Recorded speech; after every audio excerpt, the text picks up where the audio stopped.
গলায় গলা মেলালেন Emiliano Martinez এবং রেনে হিগুয়েতা। এমিকে বলা হয় বর্তমান সময়ের পাগলাটে এক গোলরক্ষক, যিনি গোল ঠেকিয়ে যেমন বিখ্যাত আলোচিত তেমন নানা অঙ্গভঙ্গি দিয়ে, তবে এমির চেয়েও কয়েকগুণ পাগলাটেও আলোচিত ছিলেন রেনে হিগুয়েতা। তার ব্যাপারে জানলে যে কারো চোখই কপালে উঠবে। ফুটবল মাঠে ৯০ মিনিট যা করতেন হিগুয়েতা, এজন্য লোকে তাকে এল লোকো বা পাগল হিসেবে ডাকতেন। তার একটি সেভকে ধরা হয় ফুটবল ইতিহাসের সবচেয়ে ক্রেজিয়েস্ট সেভ হিসেবে। গোলকিপিংয়ে তার অনন্য স্টাইল, সাহসী পদক্ষেপ এবং নতুন ঘরানার খেলার ধরন তৈরির জন্য এখনও ফুটবল প্রেমীদের মনে গেঁথে আছে তার নাম। পেলে, মারাদোনা পারেননি এমন কাজও পেরেছেন রেনে। সবচেয়ে অবাক করা ব্যাপার, গোলরক্ষক হয়েও ৪১ বার প্রতিপক্ষের জালে বল পাঠিয়েছেন হিগুয়েতা। আমাদের আজকের আয়োজন ফুটবল মাঠের খ্যাপাটে এই নায়ককে ঘিরেই। চলুন জেনে নিই পাগলাটে এই গোলরক্ষকের বর্ণনাময় ক্যারিয়ারের আদ্যোপান্ত। ২৮ বছর পর কোপা আমেরিকার শিরোপা ঘরে তোলে আর্জেন্টিনা, আর ৩৬ বছর পরে ঘরে তোলে বিশ্বকাপ। এসব কীর্তির অন্যতম রূপকার ছিলেন দলটির গোলরক্ষক এমিলিয়ানো মার্তিনেজ। বর্তমান সময়ে অন্যতম সেরা গোলরক্ষক হিসেবে উঠে আসে তাঁর নাম। গ্লাভস হাতে দুর্দান্ত এমি মার্তিনেজ, একই সাথে নানা অঙ্গভঙ্গি ও মাঠের বাইরের কর্মকাণ্ড দিয়েও তিনি আলোচিত। সম্প্রতি এমি মার্তিনেজের দেখা হচ্ছে কলম্বিয়ার সাবেক গোলরক্ষক রেনে হিগুয়েতার সাথে। দুই সময়ের সেরা দুই গোলরক্ষককে এক ফ্রেমে দেখে যে শব্দটা সবচেয়ে বেশি উচ্চারিত হয়েছে সেটি হচ্ছে পাগলাটে। এমির ব্যাপারে তো জানাই আছে সকলের, তবে রেনে হিগুয়েতার কাছে যেন কিছুই না এমি মার্তিনেজ।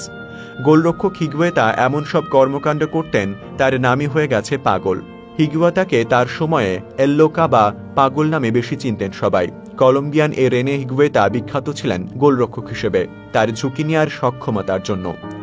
১৯৯০ সালে বিশ্বকাপে তার অসাধারণ পারফরম্যান্সের সুবাদে বিশ্বজুড়ে পরিচিতি বাড়ে। বিশ্বকাপে কলম্বিয়াকে শেষ ১৬তে তুলতে গুরুত্বপূর্ণ ভূমিকা রাখেন তিনি। লম্বা চুলের রেনে হিগুয়েতা যে সাহসিকতা দেখাতেন তা সব গোলকিপার দেখাতে পারতেন না, প্রায় উপরে উঠে আসতেন। তাছাড়া ঝুঁকি নিয়ে বল ক্লিয়ার করা, কর্নার বা ফ্রিকিকে প্রতিপক্ষের ফুটবলারের শরীর স্পর্শ করার আগেই উড়ে যেতেন রেনে। সুইপার কিপারের আবির্ভাব হয়েছিল খ্যাপাটে এই গোলরক্ষকের হাত ধরেই। ফুটবলকে রীতিমতো ছেলে খেলা বানিয়ে ফেলেছিলেন রেনে। গোলকিপিংয়ে তার অনন্য স্টাইল, সাহসী পদক্ষেপ ও নতুন ধরনের খেলা তৈরির জন্য ফুটবল ইতিহাসে অমর হয়ে থাকবেন রেনে হিগুয়েতা। তার খেলার ধরনের মতো ব্যক্তিত্বও ছিল দারুণ খোলামেলা এবং ঠোঁটকাটা স্বভাবের। তিনি মনে করেন ফুটবলের ক্ষেত্রে যে ধরন তিনি তৈরি করেছেন তা এমনকি পেলে, মারাদোনা বা মেসিও পারেনি। একটা সময় সেটি হিগুয়েতার ধরন নামে স্বীকৃতি পেয়েছিল। গোলরক্ষকদের নতুন যুগের স্বপ্ন সারথি হিসেবে তার নামটা থাকবে ওপরের দিকে।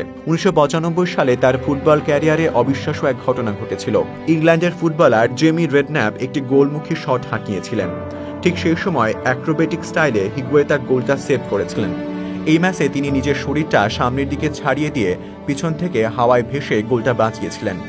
তার সেই সেভকে ফুটবল ইতিহাসের ক্রেজিয়েস্ট সেভ বলে গণ্য করা হয়। তবে শুধু গোল সেভ নয়, গোল করাতেও ছিলেন সমান পারদর্শী। গোলের খেলা, ফুটবলে গোল স্কোরের কথা উঠলেই মাথায় আসবে কোনো স্ট্রাইকার, মাঝমাঠ কিংবা রক্ষণ দুর্গের ফুটবলারের নাম। কিন্তু গোলরক্ষক হয়েও যে গোল করা যায়, পাগলাটে পারফরম্যান্সে বিশ্ববাসীকে চেনানো যায়, তারই প্রতিচ্ছবি ছিলেন রেনে হিগুয়েতা। অবিশ্বাস্য শোনালেও তার বর্ণাঢ্য ক্যারিয়ারে গোলরক্ষক হয়েও ৪১ বার প্রতিপক্ষের জালে বল পাঠিয়েছেন হিগুয়েতা।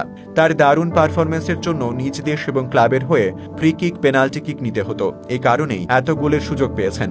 যদিও ব্যক্তি জীবনে তিনি বারবার জড়িয়ে পড়তেন অপরাধমূলক কার্যক্রমের সাথে, নিষিদ্ধ হয়েছিলেন কয়েকবার। তার বর্ণনাময় ফুটবলীয় ক্যারিয়ারের শেষ হয় ২০০৮ সালে। তবে ২০১০ সালে এক চ্যারিটি ম্যাচ দিয়ে ২৪ বছরের দীর্ঘ এক ক্যারিয়ারের ইতি টানেন হিগুয়েতা। প্রিয় দর্শক, এই ছিল আমাদের আজকের আয়োজন। এতক্ষণ সঙ্গে থাকার জন্য আপনাকে অসংখ্য ধন্যবাদ।